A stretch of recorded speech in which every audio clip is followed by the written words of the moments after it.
It's the IDP show, now you know.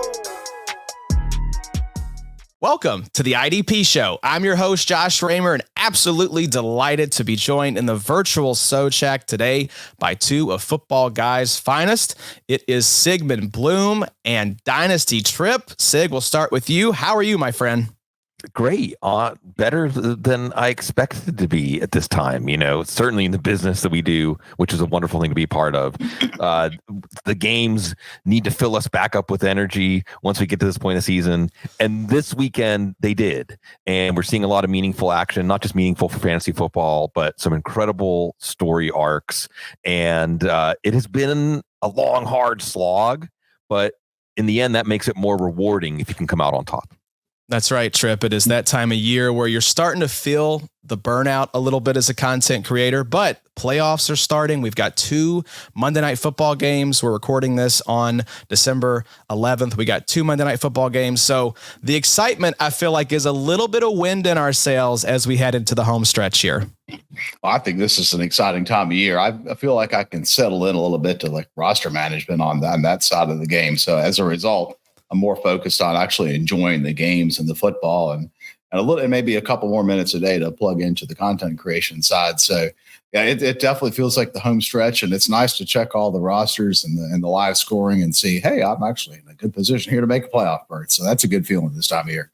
Absolutely. Absolutely. So yeah, playoffs are about to kick off for most leagues. And so some managers out there, guys, may be on the outside looking in. They may be thinking, what do I have to look forward to now that I missed the playoffs? Well, if you're in dynasty leagues, now is the perfect time, like Tripp said, to do a little bit of roster management, to look at your team, look at the guys that are out there maybe on waivers, look at some guys that could be potentially trade targets. And so we're going to talk you through 12 dynasty stashes for your IDP leagues today. Tripp, you wrote a fantastic article a few weeks back at Footballguys detailing some of these stashes. So if you want the full list, go over to Footballguys and check out Tripp's article. We're sort of using that as the basis for our picks today, but we're each going to go around the horn, offer up 4 selections, and talk through our reasoning behind why you want to stash these guys right now. And as always, we're going to have some fun. So Sig, why don't you kick us off as our guest? Who is the first guy you want to talk about stashing? Yeah, we're looking for players maybe that are trade targets, potentially could rebound. And I think that we can all safely say we hope that we have not seen the best football from Brian Burns yet. We have not seen the best of his career yet. And who knows how much he's been held back by being in a bad organization, by being on losing teams, by being in a defense that is in flux. And we'll see what his future holds. If it's with the Panthers, let's hope that it's a better managed Panthers team. But if not, we could really see him take off. I think that from a pure ability standpoint, he's going to be right there with just about anybody if he's in a good situation. And the question really becomes, is the team that is holding him? Because the other good thing about trying to trade for Brian Burns right now or right after the season's over is he hasn't been playing up to his peak potential because, well, he's on the Panthers. Chances are he might not even be in playoff lineups because of the larger pool of edge players, true position, Gary Davenport, what's up? So all of these forces could make a player who, say, a year or two ago would have been untouchable, touchable, and he's still young enough to be a cornerstone of your team for a long time. Absolutely, Tripp. This is the time of year where we're looking at some of those depressed assets, trying to buy low as we head into the off season. Sometimes you're just buying a pile of junk, though. So we have to be careful not to buy junk this time of year. But Brian Burns, I think, is the farthest thing from junk. Kind of hoping he gets a fresh start because he's just seemed a little disinterested in Carolina this year. Yeah, I think it's just been a tough situation there to lose your coach there this 10 or 11 games in like that. The situation is interesting in that it's dissimilar from Denver last year, whereas it seemed like the problems there were so clearly obvious and so it's the situation was so different in that team was expected to contend right away.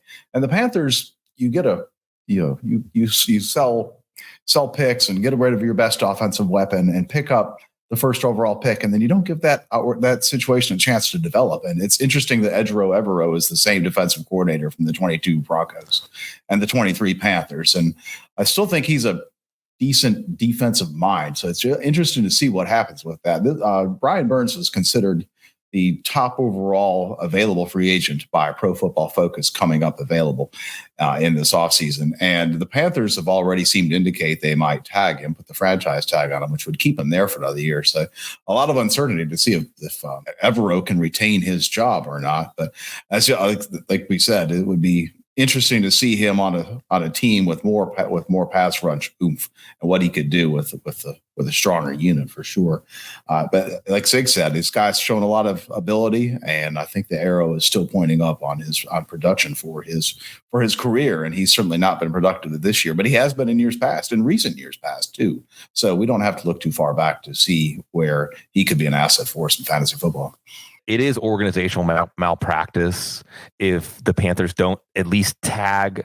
I mean, we would hope tag and trade Burns. If they just let him leave in free agency, that should really be the final nail in Scott Fitterer's coffin, because we know that the Rams offered up 2 first-round picks for Burns, and maybe those first-round picks aren't as good as we thought they were going to be. Detroit got the good one last year, right? So I think that, unfortunately, we do expect him, at least for some period of the 2024 season, to be a Panther, but very short. And I think a team that would offer up 2 first-round picks for him and pay him probably will still get the better side of the deal.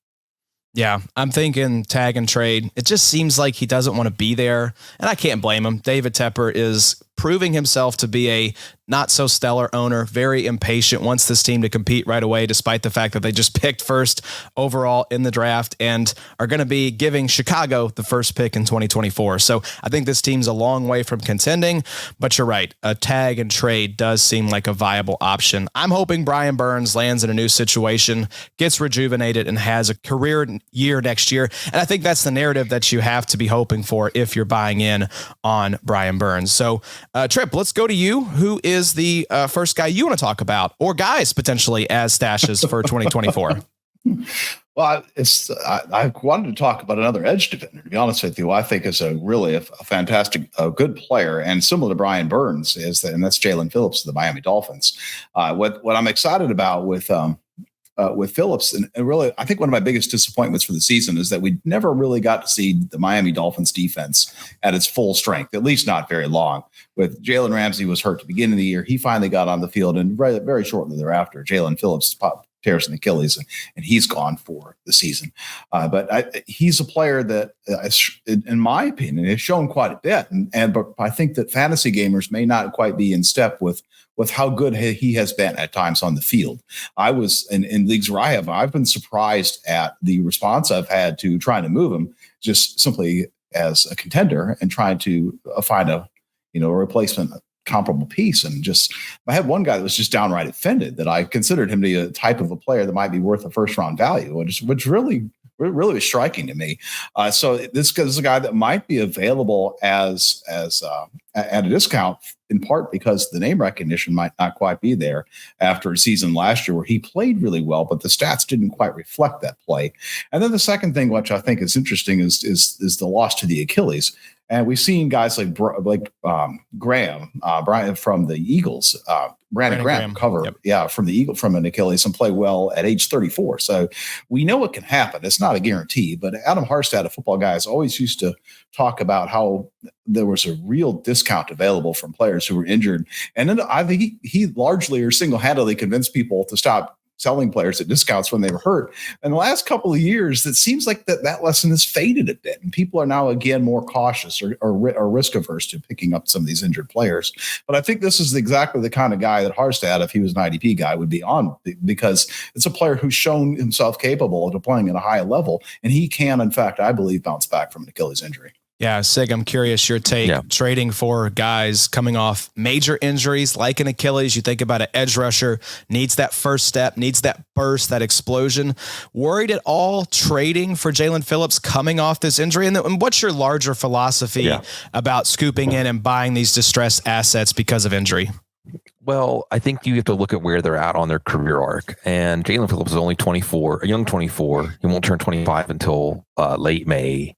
And as Tripp was saying, if you didn't get to watch him, because this was a guy that the Dolphins took, it was a pretty savvy pick in so much as he was one of those players that if he stays healthy, he could be easily a top 10 value pick. But also he had those questions and it hadn't all quite come together for him coming out of college. It came together for him this year. He's a physical marvel. He played with a hot motor. He was affecting the game in a lot of different ways. And he's in a great situation with the Dolphins. I mean, this is one of the best teams you could land on if you want pass rush opportunities. And the other thing I want to point out real quickly, Peter King did a pretty good job in his column this morning on Hard Knocks, going down how they really showed difficult, uncomfortable scenes from Jaylen Phillips' injury and the very short but wide span of emotions he went through in the wake of that play. And I think it says a lot, as Peter King pointed out, that Phillips was okay with that, was okay with his emotions, the roller coaster of emotions just in those few seconds, the realization. And I think it really should bring back into focus for us that love football, that in some ways make a living off of football, that these players are putting it all out on the line every time they go out there, sometimes even in practice. Teddy Bridgewater's knee like spontaneously dislocated in practice. They weren't even sure if his leg was going to survive that. So it's a wonderful reminder of the humanity behind the game, but also just that Jaylen Phillips has a support structure and team around him to get all the way back. And I think that absolutely he even would have been a buy low before the injury, because I don't think folks have woken up yet to him being pretty much one of the premier edge rushers in the league this year. Yeah, I think he will bounce back. That scene from Hard Knocks was crushing because you knew it was coming. And so you're just waiting for it to happen. And then the shock, the realization dawning on him what was happening. He starts crying on the field. I mean, it was crushing. As you know, around this table, the IDP show, probably our favorite player in the NFL. So to see that happen, you're right, Sig, was just, gutting. And props to Jaylen Phillips for letting that play on national television, because some players might not have been comfortable with that. But are you willing, Tripp? I think it's interesting you threw out a first-round pick, because I don't know that I would pay a first-round pick for Jaylen Phillips, because that's the range where we see like the Will Andersons go. And it's like, do you want a player like Will Anderson, a player like Micah Parsons, Myles Garrett? I don't know if there's anyone coming up like that in the 2024 draft, but what do you think is a fair price right now for Jaylen Phillips? It's interesting you brought up Anderson, because that was exactly what I said to this individual in the trade conversation was, would it be fair to consider him equivalent in value to Will Anderson, who we've seen briefly, right, relative to Phillips in terms of the number of games he's been on. And Will Anderson went to the first round pick in most rookie drafts. And so in my mind, that's a comparable value. Now, Micah Parsons, yeah, you'd expect that would be a more valuable player for sure. But to me, there's kind of five, at least there's these five premier edge rushers we have in the NFL, Parsons being one. And then there's this second tier of about a dozen guys. And to me, I think Phillips is comfortably in that second tier. And so if you're in your league settings and scoring, that it makes sense to take, a rookie at the end of the first round, a rookie pass rusher at the end of the first round, then to me, I would think that Phillips would be similar value. Yeah, Sig, I'm not saying I wouldn't pay a first for Jaylen, but I would try to start with a second, maybe a third, see if you can get the deal done. But that's a good question if you're willing to part with a premium pick like that for a guy coming off an Achilles. I think that maybe a first and getting back a third. Yes. If you're going to give up a first, if you get back a later pick, that's not bad. I think every manager just has to determine the price that they're willing to pay. But if you can get back a later pick and spend a first, I think that's a very fair price to pay. Let's move on to a linebacker in Atlanta that we didn't get to see much of at all this season. I am going with Troy Anderson as my stash. And gentlemen, I want you to think about how productive Nate Landman has been for IDP this season. By Big Three scoring 15 points per game since week 4 when he got the role, outputs of 27.7 and 33.1. That is like week winning type upside from a waiver wire linebacker. Now, I want you to imagine a second-round pick with a perfect 10 RAS in that role. If you need a moment, pause this episode, come back. We'll be here if you need a moment to mourn. Now, logic dictates that Atlanta's linebackers in 2024 will be Caden Ellis, who signed a 3-year deal, and Troy Anderson, who has the draft capital that Nate Landman does not. But if you want to waste an hour, ask fantasy managers about the logic applied to the team's offensive fantasy assets. Simply put, rational coaching is not guaranteed in Atlanta. That said, Nate Landman is what's called an exclusive rights free agent, which basically means the team holds his rights and can offer him a league minimum deal. So maybe he'll be back, maybe he won't, but I think this will be Anderson's role. We also have to assume that the Falcons retain Arthur Smith, the head coach, and the DC, Ryan Nielsen. Early rumors have them bringing back Smith, but we'll see how the rest of the season plays out. If the Falcons miss the playoffs, what happens there? So there could be even more turnover on the coaching staff, but let's be optimistic. Let's say that the coaching staff is back intact. Let's say this is Troy Anderson's role. Given what we've seen from Landman, I think it's reasonable to say that Anderson has top 12 linebacker finish in his range of outcomes in 2024. And if I'm locking in a full-time linebacker, Sig, you mentioned it, in a true position leagues where linebackers are scarce, that's worth a 2024 third-round pick to me. What say you, gentlemen? Yeah, so I'll just jump in real quick. I love Troy Anderson, unknown upside. And when I say unknown upside, what I mean is, if you aren't familiar with his story, it's one of the more fun stories. You know, he came to Montana State as a running back and played some quarterback. And that means that he's still getting comfortable in the position. He has a Fred Warner kind of presence influencing plays as far as his decisiveness and his ability to blow things up and his athleticism, married to awareness. When Anderson was out there, he and Ellis were playing full time together. Landman is a bit of a liability in coverage and is coming off the field for nickel and dime packages. And so as a result, I think we can safely assume that Anderson gets a job back next year. Really, the only risk there is, do they lose the defensive coordinator who they just hired in Ryan Nielsen? And if so, is there some kind of a competition in which Ellis and Anderson are battling out to see who the lead linebacker is? And so there's probably slight downside in that sense. But overall, I felt like Anderson showed enough when he was on the field that whoever inherits him, Nielsen or otherwise, will certainly give him every opportunity to compete for that role. And as Sig said, this is a guy that's played off-ball linebacker for 1 year in college at Montana State, and then he basically took a redshirt year as an NFL pro in 2022, and unfortunately lost most of this year. So they've got to want to see what they have there. So I anticipate that he would be, I think he's a strong buy. It's a dynasty stash, and I anticipate that he would have a robust role next year. Yeah, let's hope, because that perfect 10 RAS, I think, would have been top 12 potential this year based on some of the linebackers that we've seen pop in 2023. So we can weep over what we lost, or we can look forward to what might be coming down the road. I choose the second option. But Sig, let's move to your next guy here and talk about your next stash. Yeah, and rookies are always good. At this time of year, the novelty, the shine has worn off of rookies.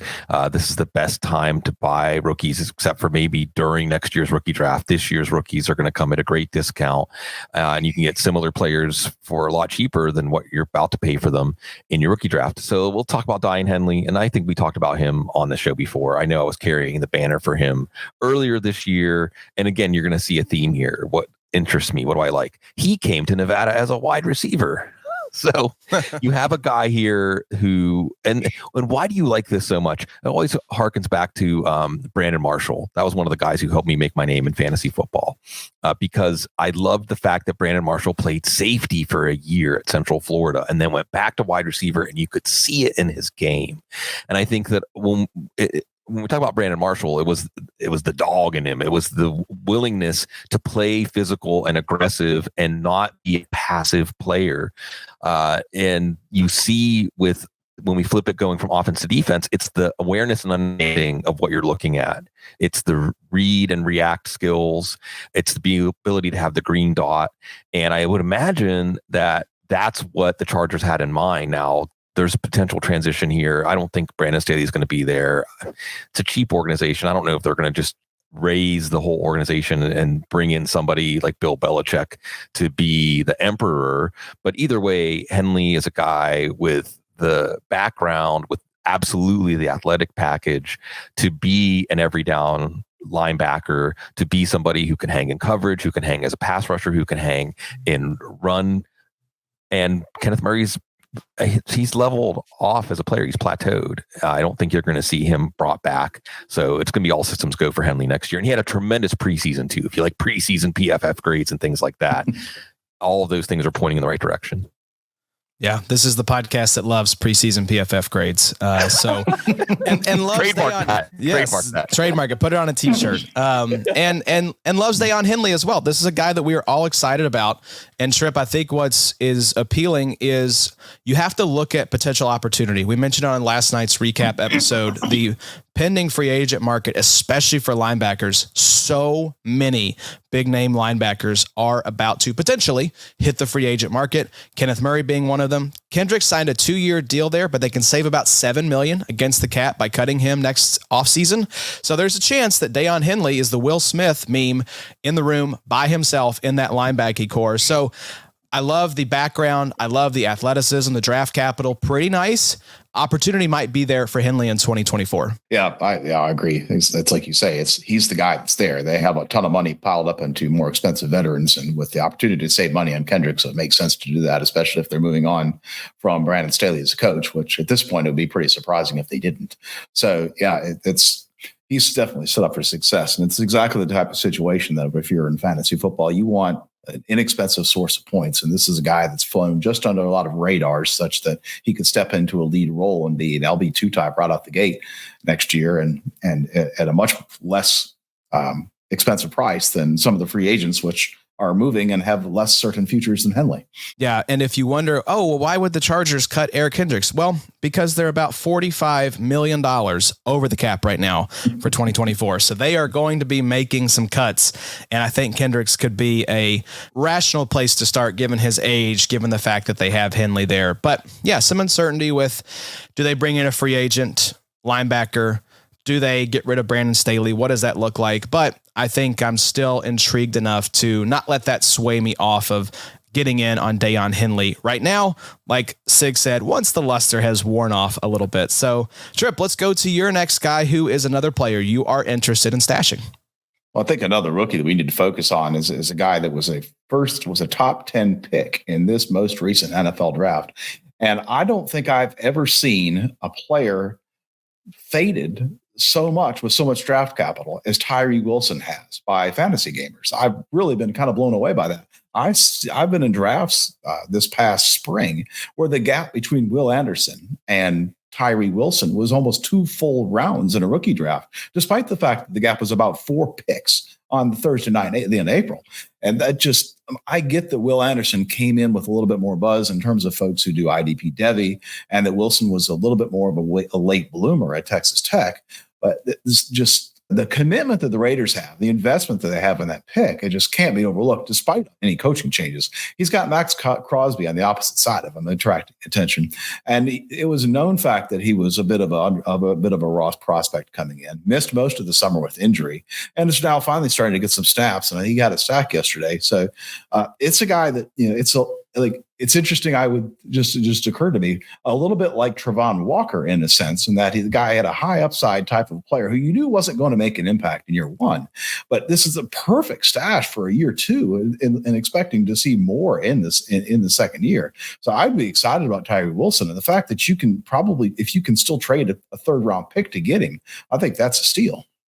Yeah, it's the B word is getting thrown around about Tyree Wilson, and it's not buzz, Sig, it's bust. And that is baffling to me, to use another B word, because like Tripp said, I was in one of those leagues where Tyree Wilson went a full 2 rounds later in our rookie draft. And we've been talking about it all season. All we want from Tyree Wilson this year, signs of life. And we're starting to get that.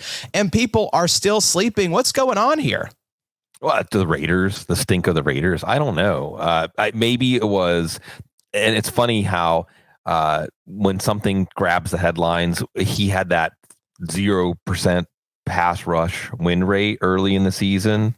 So that stuck maybe a little more than, after Josh McDaniels left, ding dong, the witch is dead, everyone's not miserable. Antonio Pierce actually has them rallying around each other, and Tyree Wilson starting to make plays. And like you said, he was supposed to be a more of a project, even though he was a top 10 pick. It was the considerable tools and upside he had, and he was injured. And so you had another delayed impact. So like you laid out, it just makes sense that he wouldn't be a big impact player in IDP leagues. That's what you should have expected, and yet that's making him go for a discount.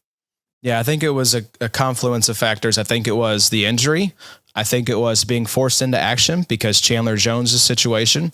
And I think it's the Trayvon Walker comp in a negative way, in that this guy was the first overall pick, and IDP gamers probably got out over their skis about what to expect from Trayvon Walker in year one. They were disappointed, and now it feels like history is repeating itself with Tyree Wilson. So it's like, no, I'm just not messing with this guy. He's too raw. He's never going to make it.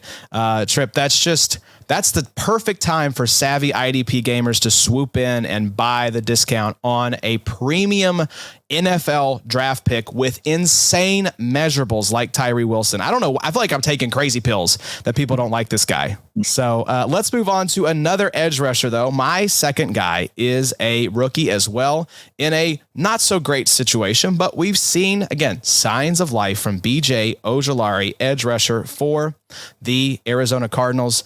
I'm putting my money where my mouth is on this one, gentlemen. I stashed Ojulari already in my main Dynasty league, got him off waivers, signed him to a 2-year, $4 million deal. It's an RSO league. Now, his rookie campaign, not anything spectacular, 4 sacks, 29 tackles, just 32% of snaps.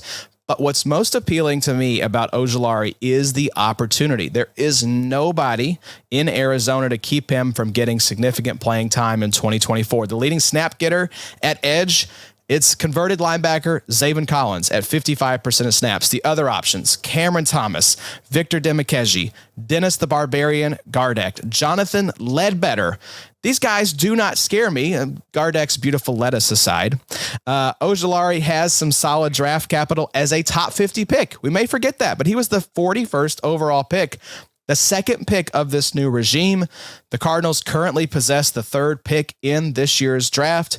They could draft a stud edge rusher who steals playing time from Ojulari. Yeah, sure. I don't think they will. I think they'll go offense.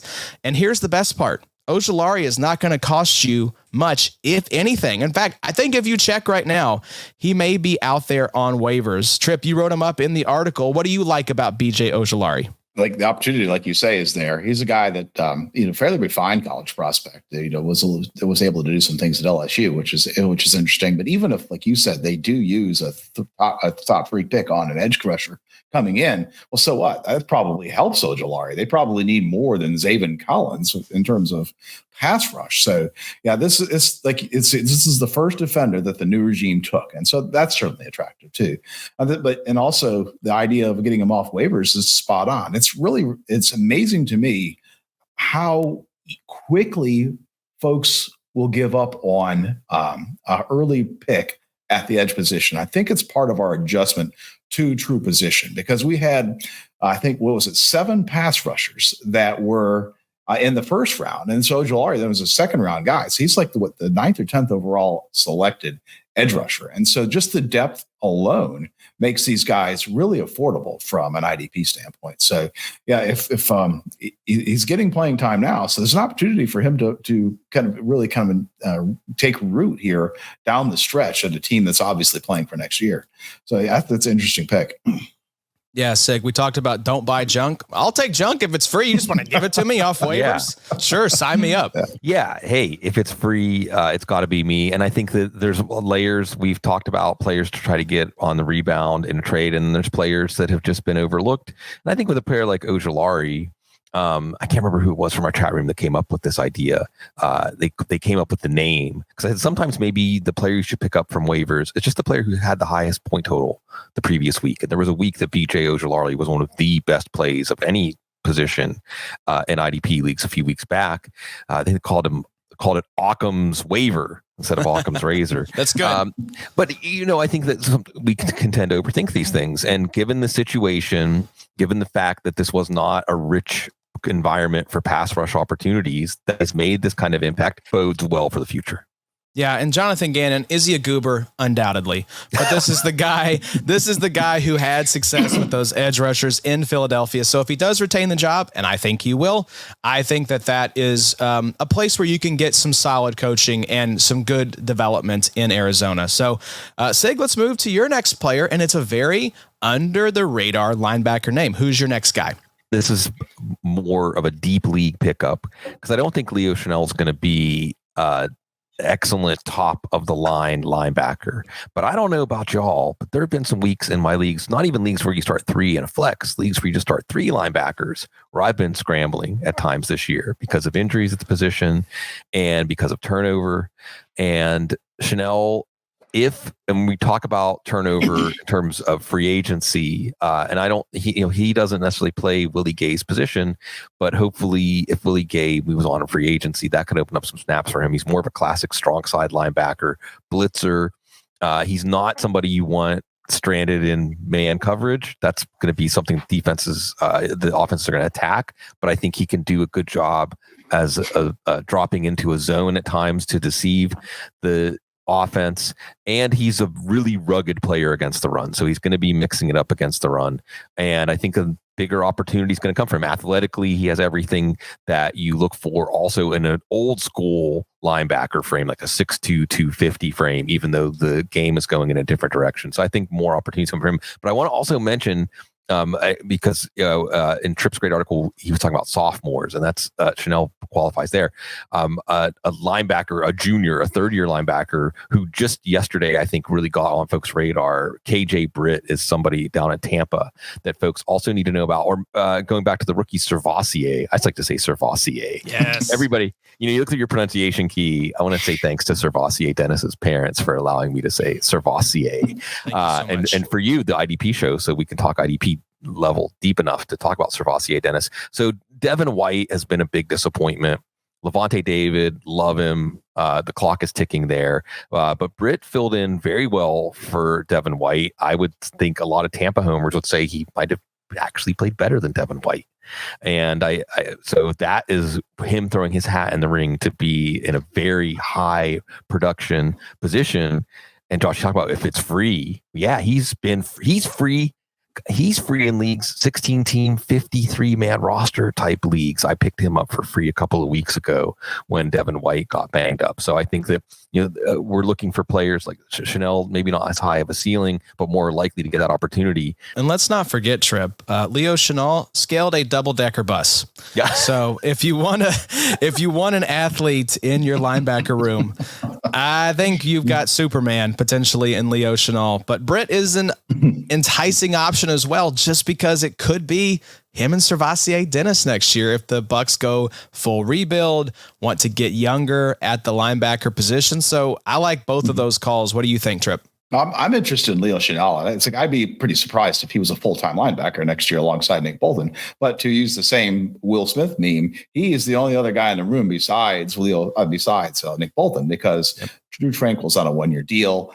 Willie Gay is an outgoing free agent. And so I think Chenal has a good chance to step into a larger role. Yes, he's the starting strong side linebacker this year, but in nickel, they even call that second linebacker spot their buck linebacker. And if you'll recall, a couple of years ago, Damian Wilson was playing it, another player who's more of a bigger linebacker, a stouter player against the run, and not just this 230-pound coverage maven like, say, a Dayan Henley would be. So I think that Chenal has a good opportunity to step into a bigger role. And even if he's playing 70% of snaps, the defense is delivering big play opportunities. So Chenal can rush the passer, and he has an opportunity to contribute, I think, to a mid-sized to deeper roster in fantasy football. Yeah, where else are you hearing about Buck linebackers, folks? Right here on the IDP show, courtesy of the Scheme Master Tripp. So thank you for bringing that up, Tripp. Let's move to a sophomore edge rusher, Dallas Cowboys, that I am very intrigued by. And we're going to talk about another guy on my main IDP Dynasty roster, Sam Williams of the Dallas Cowboys. Now, his output in 2023, it honestly looks a lot like BJ Ojulari. 4 sacks, 22 tackles. His total points are juiced a little bit thanks to a forced fumble and 3 fumble recoveries. He's even playing about the same amount of snaps as BJ Ojulari, 31%. So there's nothing eye-popping about Williams at the moment, but look at this opportunity. Dante Fowler, Dorrance Armstrong, pending free agents. DeMarcus Lawrence, he'll be a UFA in 2025. And there is a world in which Sam Williams slides into Lawrence's role in 2025, if not earlier. Remember, Lawrence will be 32 next year and is seeing his lowest snap share of 53% since 2016. Williams, like Lawrence, is a second-round pick. He was the 56th. Lawrence was the 34th. Now, even if Dan Quinn takes a head coaching gig, which I think is very possible, I talked about him for the Las Vegas Raiders on the recap episode last night. I like the idea of Sam Williams playing alongside Parsons for the entirety of his rookie contract. And best of all, what is he going to cost you? A 4th-round pick? He may be out there on waivers. It may be a BJ Ojulari situation. Tripp, what have you seen from Sam Williams that makes you interested in him for 2024 and beyond?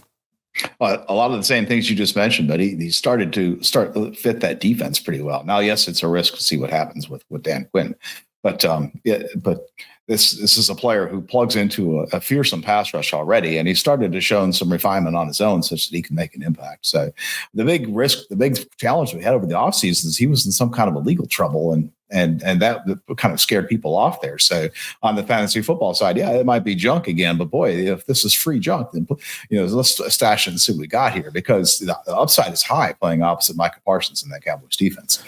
Yeah, Sig, we talk about a lot. Mm-hmm. It's kind of a cliche for Adam, but like mentorship, and it's kind of a joke. We're talking about fantasy football, but there's a human element to this game. You've already talked about a little bit, that getting to learn from and play alongside, like Tyree Wilson, getting to learn from Max Crosby, right? They talked about it on Hard Knocks, Jaylen Phillips learning from Bradley Chubb. Now you have Sam Williams learning from Micah Parsons. Mm-hmm. I think this matters in IDP and in fantasy football. What say you? Yeah, I think so. And I think that you're looking at situation here as a potential multiplier. We look at draft capital. You mentioned off the field concerns, and it's not like we shouldn't factor that in, but just know that if we're looking at Williams draft capital, it's lower, it's depressed because of those off-field concerns. If you're strictly looking at him as a player, especially providing the rare, scarce value of edge rush in the NFL that the league is always chasing after, he could have been picked higher without those off-field concerns. So I think I'll throw out the name Drake Jackson also. Any of these young developmental edge rushers in a situation in a defense where if they can hit, it's going to maximize the fantasy value of hitting, as opposed to, say, Brian Burns, who hit. I mean, Brian Burns, I remember scouting him pretty closely, and he became the idealized player that you hoped he was going to become in the NFL, and yet it didn't translate because he was playing for Carolina to fantasy value. Sam Williams, Drake Jackson, these kinds of defenses, Josh Sweat comes to mind. If you're patient, if the talent is there, because Josh Sweat was another one that, from a talent standpoint, I have no idea how these players always fall to the Eagles. He shouldn't have been on the board when he fell, I think, to the 4th round. So if the defense is good and provides a lot of pass rush opportunities, and the player has the tools, the skills, the get off, the finishing instincts, I think that Sam Williams checks all those boxes. Yep. So we've talked about some edge rushing options here, Tripp. Let's go back and hear your next selection. You've talked about Tyree Wilson, Jaylen Phillips. We just mentioned Ojulari, Sam Williams. Who's the next guy you want to bring up as a potential stash? It's just one more of these edge defenders that's been selected in the NFL draft that people aren't giving enough time to develop, and that's Arnold Ebiketie from the Atlanta Falcons. That defense has been better this year than it was last year. They desperately needed pass rush help. Ebiketie hasn't played as much as you might like. Especially, you would kind of, if you're in fantasy football, you want to see these guys play more than 20, 25 snaps a game in year 2. It was curious to me that they brought in Bud Dupree and that he's playing a lot of snaps, but he's almost certainly not going to be there next year. I would be awfully surprised anyway. And so I think that there's a good opportunity for Ebiketie to emerge into a larger role. But I would just point to a little bit of research that PFF's John Macri did, where he showed that the typical pass rusher as a rookie and in the second year really underperforms the NFL average for pressure rates and such. And once they get to that year 3, they start to it's just a natural growth in time. And it takes an edge rusher a little bit longer to acclimate to the game and to develop his repertoire than it does for another position, say a cornerback. And so Ebiketie is a guy that's probably not a super high ceiling, but again, it's the same principle as we've talked with some of these other guys. If he's free and needed help at the position, go ahead and stash him, because you might have a stash of 4 or 5 edge rushers and 2 of them hit next year, and that defense really breaks out and you have something. 5.5 sacks, Sig. That is nothing to sneeze at. No. Coming on strong down the stretch. That's another thing too. I think once fantasy gamers, their season isn't going the way they want, they start to check out a little bit. And sometimes you miss these guys that come on late in the season. Ebiketie is a guy who is starting to flash here late in 2023. And it's just like Tripp said, with true position, with the change in the supply of off-ball linebackers and edge, you might think that makes edge players less valuable and you're less interested in stashing players there because the scarcity at linebacker dictates you have to stash more linebackers. But consider this, maybe a roster construction where you have 4 or 5 viable edge players and you just play matchups, because that's one of the other things that edge gives us is understanding. I mean, there's some edge matchups this year, Washington, the Giants. I mean, they're just money. If the guy has a pulse, he's probably going to get a sack. 1 or 2 plays like this can swing your week. So I think watching these young developing edge rushers, and again, the other theme here is IDP players just aren't patient enough with edge rushers. So that was some really good data there about why, yes, patience is demanded at this position because it's normal for them to take some time to learn against NFL tackles. Yeah, it just takes time, Tripp. We need to be patient with these guys. Don't expect production year 1. Hell, don't even expect production year 2 from a lot of these guys. You're looking at year 3, year 4. Just expand the time horizon a little bit with these guys and be patient, because we've seen when these guys hit, who have been the 2 locked and loaded studs that have delivered on their ADP this year, Myles Garrett, Max Crosby. Patience is important in IDP because you can be rewarded with some of the top scoring players at their position. So, Sig, let's move to your final pick as a stash for 2024. Who you got? Yeah, and this is one where I guess let's start out with this. If you asked folks, how old is Jeremy Chinn? Most would probably be surprised to learn he's 25 years old. He's only 25 years old. It feels like he's been around forever, right? He's only 25 years old. And what happened to him? Edger Evero, whose name has come up, the Panthers defense has not been the problem. Panthers defense actually has had some cohesiveness, and you've had a pretty good defense here, but Jeremy Chinn just didn't fit. He just didn't fit. And that's okay. You have turnover in the front office, you have turnover in the coaching staff. And he was one of those players. You remember Thomas Davis? I mean, they're not for every defensive coordinator. And you hoped he was going to get traded at the deadline, but with a wider market in free agency, you would expect, and rational personnel management, rational allocation of resources, rational coaching, it doesn't always fall the way we expect, that the team that signs Jeremy Chinn is going to be the team that looks at his unique skill set and says, we want that. We want to use that. We know how to use that. And at the time, Jeremy Chinn was considered on his way to being a premier IDP safety. And I think that now he's an afterthought. And unlike some of these other guys, say like a Jamal Adams, who are past their prime, and you might say, okay, if it was going to happen, if Jamal Adams was really going to hit as a Seattle Seahawk and be a difference maker in IDP leagues, it would have happened. I don't think we've reached that point with Jeremy Chinn, even though he's being treated that way. Yeah, Tripp, it strikes me. We've talked about Chinn is basically droppable at this point in the majority of leagues, just based on what we've seen this year. But despite how poor the play has been in 2023, he's actually a great buy right now because of what Sig said. There is going to be a team out there that looks at Jeremy Chinn and says, yes, we've got the perfect role for this guy. I think he's one of the sneakiest under the radar buys right now, because the taste in the mouth of managers who've had Chinn this season, it is bitter. It is awful. They will do whatever it takes to get this guy off their roster, more than likely. So I think it's a great time to swoop in, because I see brighter days ahead for Jeremy Chinn. And this guy is 6'3" tall, or if you day 2 pick, shown an ability to contribute not only on the NFL field, but in fantasy football fields.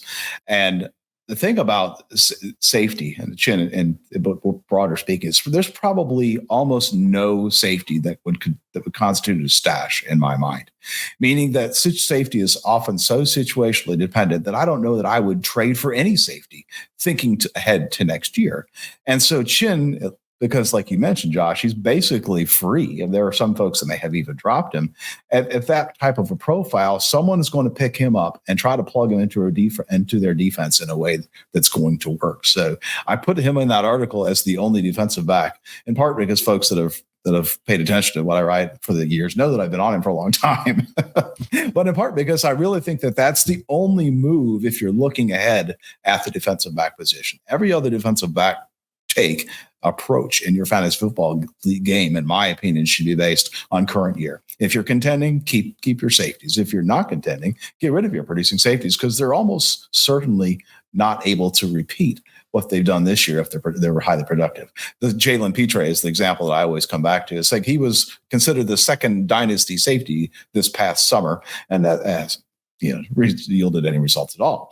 It's such a fungible position.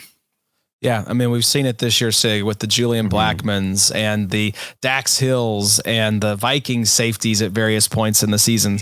This position turns over a lot, and it's not like we're trying to throw shade at DBs. We love all positions equally here at the IDP show, but there is something to be said for playing it smart with this position, knowing that the turnover is coming. But I think Jeremy Chinn might be a little bit of a mold breaker in that regard. Yeah, and I think that this is a great moment to bring up a discussion of roster size and scoring. I think Tripp is absolutely right. And taking a step back, this is a fun time of year if you play Dynasty fantasy football, because either you're in the playoffs or you get to put the GM hat on. I'm more of a traditionalist, Tripp. I'm gonna have Grant Delpit in my roster until in my lineup until he retires. Kyle Duggar. I mean, I still try to find those guys, and I think that there are definitely ways to make it so there's always intrigue. But Tripp is absolutely right about not being attached to safeties, because it's really difficult year over year for that success to be sticky. Yeah, absolutely. So let's take a journey back to the linebacker position, Tripp, and talk about your last package of guys. And we're talking a couple of Shaqs here. Who are the next two guys you want to talk about? Yeah, it's a bait and switch, right? Who's the stash and who's not? That's right. Shaq Leonard is the big name that's been in fantasy football for a lot of years, and this is, I think, a lesson that fantasy gamers are slow to appreciate, especially on the IDP side of the ledger, is that these linebackers just tend to lose value really quickly, and it's hard to even comprehend sometimes. I was really struck by when Shaq Leonard was cut by the Indianapolis Colts, even in base camp, somebody who's really knowledgeable about football, the football guys internal chat spoke, oh, well, certainly he'll be picked up on waivers. And I didn't have the heart to chime in and say, no, there's no chance he gets picked up on waivers. And of course he wasn't. And right now he's in Philadelphia. He played a little bit last night. I think that folks, Shaq Leonard fits the profile of the dynasty buy because he has been tremendously productive in years past. He has played really well in years past, but he hasn't been good lately. So the logic might be, well, let's see if I can get him on a discount and see if he'll bounce back next year. The problem is that folks just cannot seem to detach themselves from the name brand in IDP fantasy football. So if someone is willing to part with Shaq Leonard for a really late pick, okay, that makes a lot of sense. But I'd be shocked if anyone was willing to part with him for anything less than a third, and I wouldn't pay a third for Shaq Leonard. If I was going to look for another linebacker stash that's a veteran that I think could bounce back, it would be Shaq Thompson of the Carolina Panthers. We've talked a little bit about the uncertainty with that defense, but Ejiro Evero had him tabbed as the green dot coming into the season, and he didn't last very long in the role because of injury. But he's a player that had 135 tackles, career high in 2022, and looks poised to eclipse that in 2023. He is his contract. He's basically more expensive to cut than he is to roster for next year. So it stands to reason that'll be back, and there's no small amount of risk here, just in part because it's linebacker. But this is a guy who, just to use the same ideas of Diane Henley and Leo Chenal, he's a guy that has a roster spot and probably a role in front of him that probably will be productive. And he's a guy that doesn't have the same kind of name recognition, in part because was drafted in the first round so long ago, but he's only 30. So he's not really that old. And so that makes him an interesting buy in my mind. So out of these two guys, Shaq Leonard is a guy that probably sounds to the average gamer like a buy, but he's going to be too expensive. The pivot here is to take the cheaper Shaq Thompson. Yes, I like the Shaq Thompson discount, Sig, because look, I'm a Colts fan, Colts sweatshirt on. Shaq Leonard's jersey is hanging up right there on the wall. So it pains me to say this. I think Shaq Leonard may be junk at this point. I think if you're rostering him, I'm worried he might be a roster clogger just based on what we've seen. So how do you feel about the Shaq situation though, Sig? What's your take? Yeah, I think that with Shaq Leonard, the only way we can really read this is that the injuries, the nature of the injuries, the number of injuries have taken something from him that he's not going to get back. Although I will root for him, and I want him to prove the Colts wrong. I know you're a Colts fan, but hey, I mean, who's rooting for Jim Irsay's decisions? We want him to be humbled at the end of the day. Yes.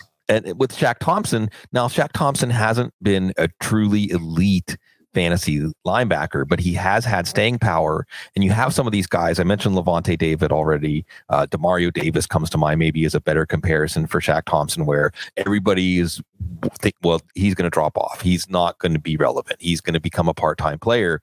But the things that are valued in those players with experience, like Tripp said, the green dot linebackers, the linebackers who are the quarterbacks of the defense on the field, maybe have more value to coaches, even if it doesn't always show up on the stat sheet. So it could give him some staying power that Shaq Leonard might not have because his physical tools appear to be dwindling at this point. Yeah, there's something to be said for, like Tripp said, it seems like just based on the money, Shaq Thompson is going to be back in Carolina.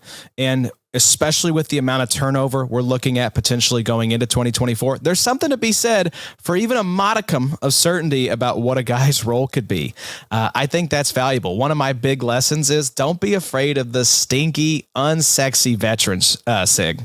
Yeah, well, especially at linebacker. I mean, again, I don't know how many people out there are playing leagues who have to start 3 or 4 linebackers right now, but it is difficult to field a lineup week to week with 3 linebackers that you're happy with. And you can look at there have been multiple times this year, guys, where coming out of a week, I feel good about all 3 of my starters and my first backup. And 2 weeks later, I'm starting somebody off with waiver wire linebacker. That's just the nature of the position. And, talking about someone like Shaq Leonard, you think about linebacker and running back as having similar body types, similar traits, skill sets, and things like that. In fact, you might even say if a kid is coming up and he is a really good running back, have you considered switching to linebacker? Right. Because there's just a lot, even though that's another position that the NFL underpays. But I do think the meat grinder of the position also wears these guys down faster. And because of that, inside of a season, you're often having to make changes. So the depth linebacker who saves your bacon by giving you 10, 11 points sometimes is more valuable than we have thought of them in the past. Yeah, I feel like these are the guys you like, Tripp. We should mention, Tripp is sitting atop the leaderboard for IDP Madness right now.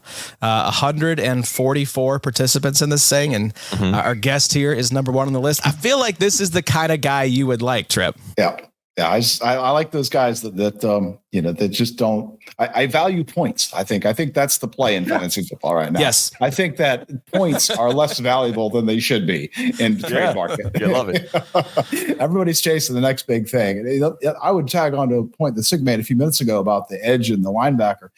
Yes, this linebacker scarcity is really painful right now. I think it's harder to tap these breakout guys. Like, who saw Robert Spillane coming? He was outside the top 200 Pro Football Focus available free agents going into the spring. And he emerges, and these guys are easier to tab in the spring and summer months than they are at this time of year. And so I think that that's partly why we're focused on edges. And it didn't really occur to me that we were so focused on edges until we got into the meat of the show. But so finding these linebacker solutions ahead of the game, if you find a stable situation, I think that's a good move.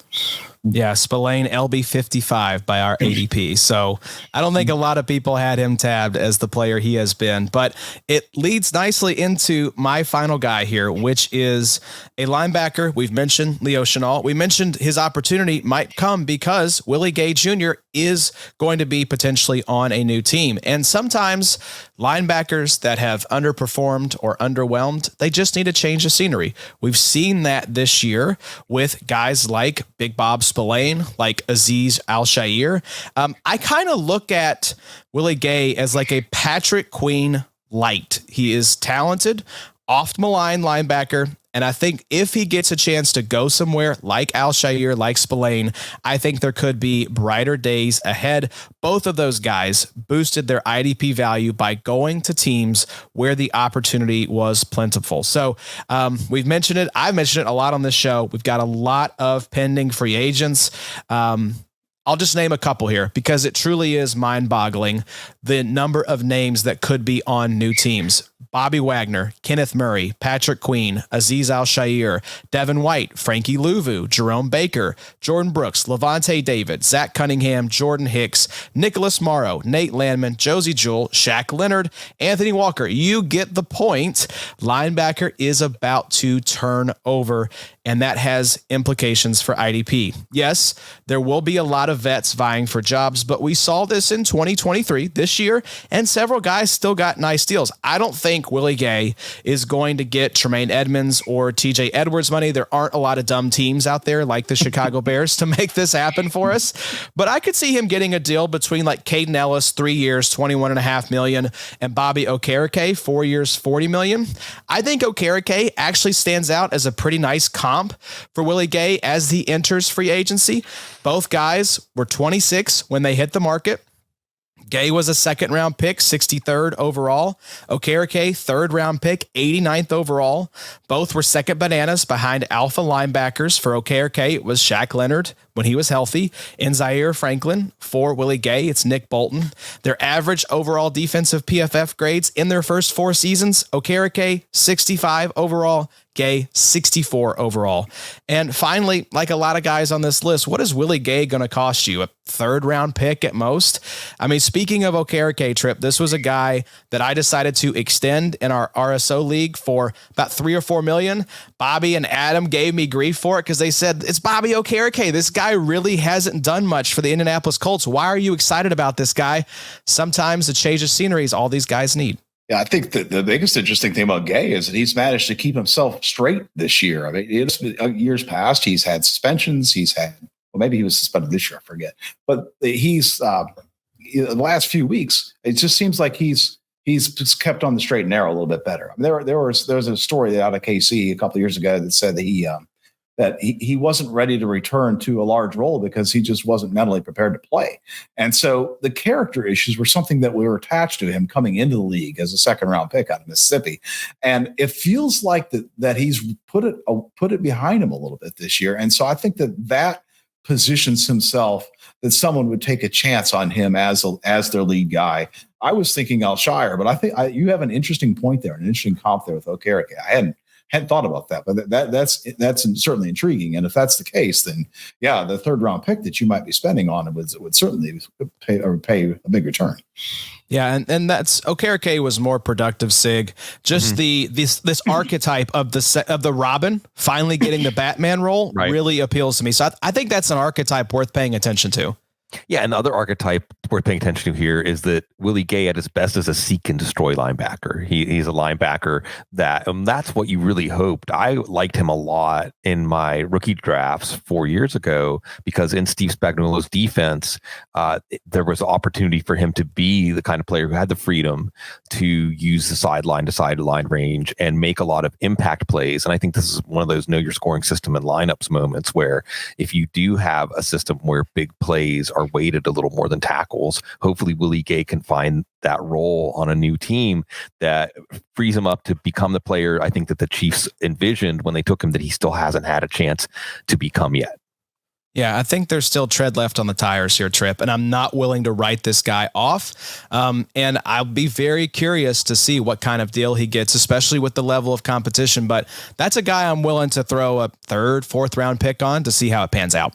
Yeah, so there you go, folks. 12 names to stash in your IDP Dynasty Leagues. If you want the rest of the list, be sure to check out footballguys.com. Tripp wrote this up in his fantastic Reading the Defense column a few weeks ago, so you can read the rest of the names there. And if you have any questions, hit us up on Twitter.